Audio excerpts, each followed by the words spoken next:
कोसी में उफान, गंडक कर रही परेशान।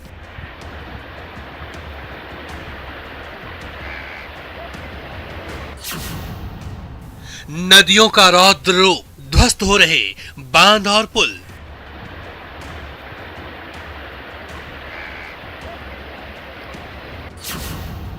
नेपाल में बारिश, बिहार में बाढ़ का खतरा।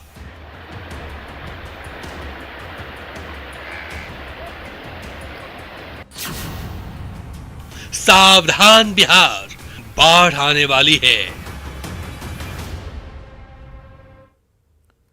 जी हां, बिहार में बाढ़ आने वाली है। नेपाल में हो रही बारिश का असर बिहार की नदियों में साफ देखने को मिल रहा है।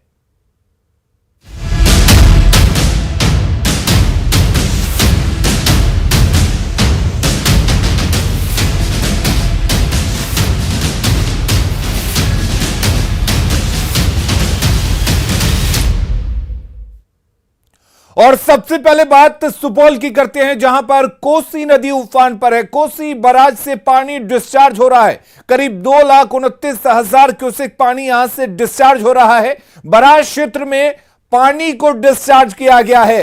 1,74,000 क्यूसेक पानी यहां पर डिस्चार्ज हो रहा है और इससे कोसी नदी में जो पानी का बहाव है वो काफी तेज हो गया है। बहाव तेज होने से आसपास के इलाकों में बाढ़ का खतरा मंडराने लगा है।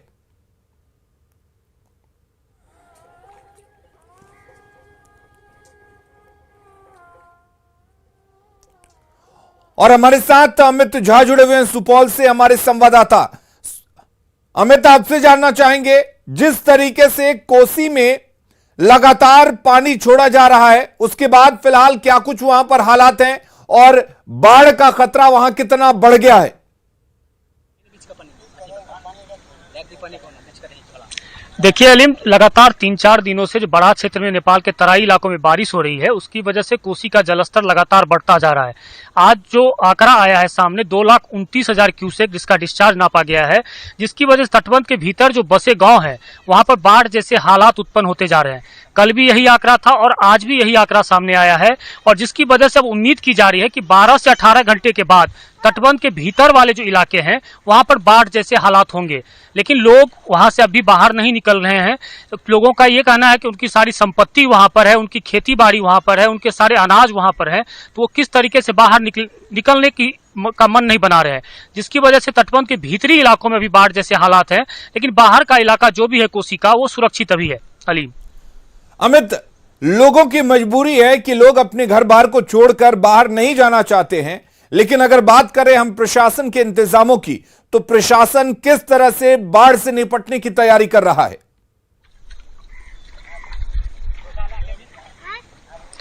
देखिए, प्रशासन के द्वारा हर साल जो एक सरकारी नाव की व्यवस्था की जाती है वो हर साल कम ही होता है। वो कागजों पर केवल उसमें गिनती होती है नावों की, लेकिन आम लोगों को जो नाव की सुविधा मिलनी चाहिए, क्योंकि तटबंध के भीतर बसे लोगों के लिए नाव ही ट्रेन है, प्लेन है, या जो भी कह सकते वो है। नाव के सहारे ही उनकी जिंदगी चलती है, नाव के सहारे ही वो कहीं आ जा सकते हैं, मवेशी के लिए चारा उपलब्ध करा सकते हैं। लेकिन सरकारी नाव की व्यवस्था हर साल कम ही रहती है और जिसकी वजह से हर साल हंगामा भी होता आया है।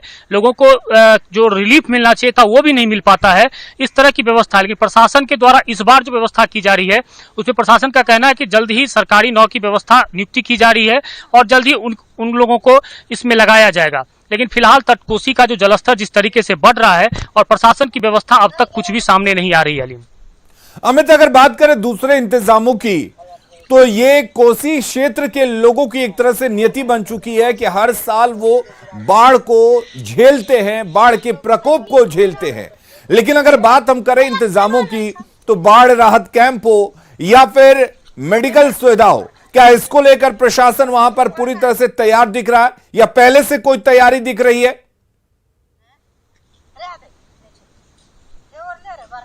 नहीं अली, अभी तक प्रशासन की कोई भी खास तैयारी सामने नहीं आई है कि उन्होंने क्या योजना बनाई है कि जब बाढ़ जैसे हालात उत्पन्न होंगे तो वो आखिरकार किस तरीके से इससे लड़ पाएंगे और लोगों को किस तरीके से बाहर निकाल पाएंगे। लेकिन प्रशासन ने कम्युनिटी किचन की व्यवस्था की है और जल्द जैसे ही इस तरह के हालात उत्पन्न होते हैं तो प्रशासन का दावा है कि जल्द ही हम लोगों को हर तरह की सुविधाएं उपलब्ध कराएंगे। जैसा कि पिछले साल भी सामने आया था कि जैसे बाढ़ जैसे हालात हुए थे 3 साल पहले, तो काफी कोसी का आंकड़ा भी जलस्तर काफी ज्यादा था, 3 लाख को पार कर गया था, जिसकी वजह से लोगों को बाहर निकाला गया था।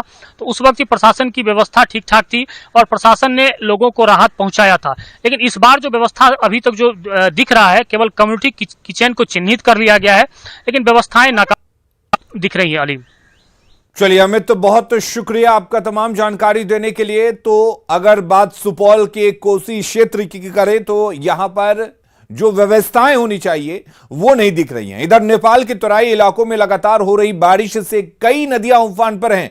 कोसी, गंडक और बागमती नदी खतरे के निशान के ऊपर बह रही हैं, जिसकी वजह से कई इलाकों में बाढ़ जैसे हालात पैदा हो गए हैं।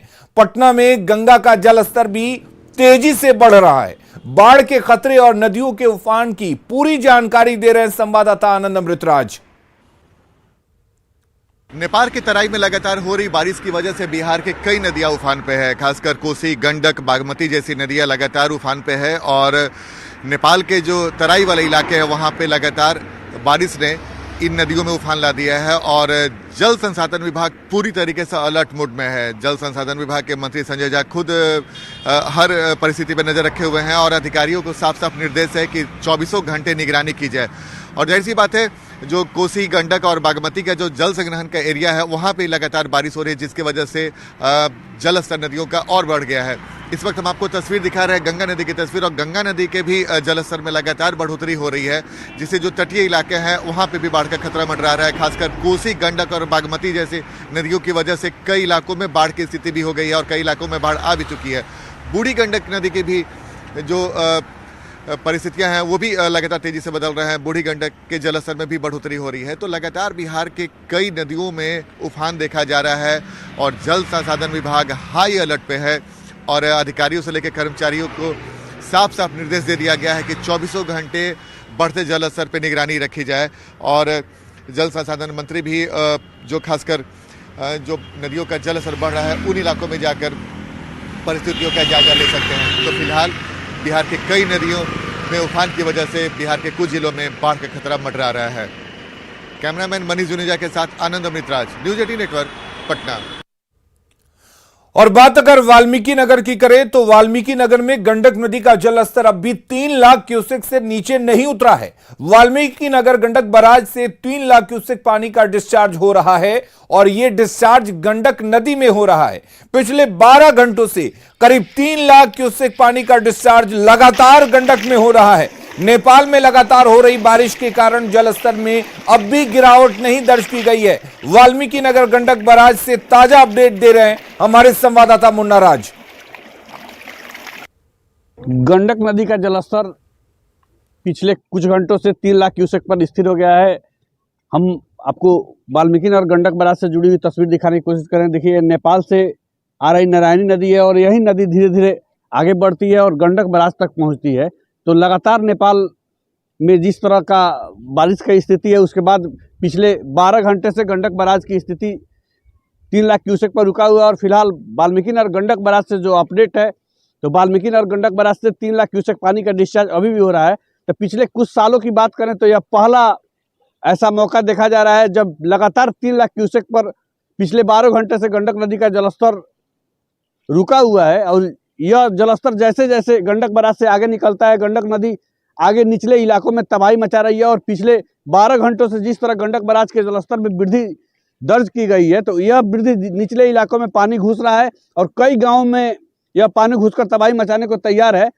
हालांकि जिला प्रशासन के साथ ही जल संसाधन विभाग पूरी तरह अलर्ट मोड पर है। गंडक बराज के साथ ही तटबंध और बांधों पर लगातार मॉनिटरिंग चल रही है। तो लगातार जिस तरह से नेपाल से लगातार जिस तरह बारिश हो रही है और जिस तरह से पानी की खेप गंडक बराज पर पहुंच रही है और गंडक बराज का डिस्चार्ज 3 लाख क्यूसेक पर आकर रुका हुआ है, जल संसाधन विभाग के तमाम अभियंताओं की टीम काम तो जरूर कर रही है। जिला प्रशासन ने भी निचले इलाकों से लोगों को खाली कराने का काम शुरू कर दिया गया है, लेकिन गंडक बराज से जो अपडेट मिल रहे हैं और लगातार जिस तरह से गंडक के जलस्तर में वृद्धि दर्ज की गई है, निश्चित तौर पर निचले इलाकों में तबाही की एक आहट लेकर आई है। मुन्ना राज, न्यूज़ 18, वाल्मीकि नगर, गंडक बराज।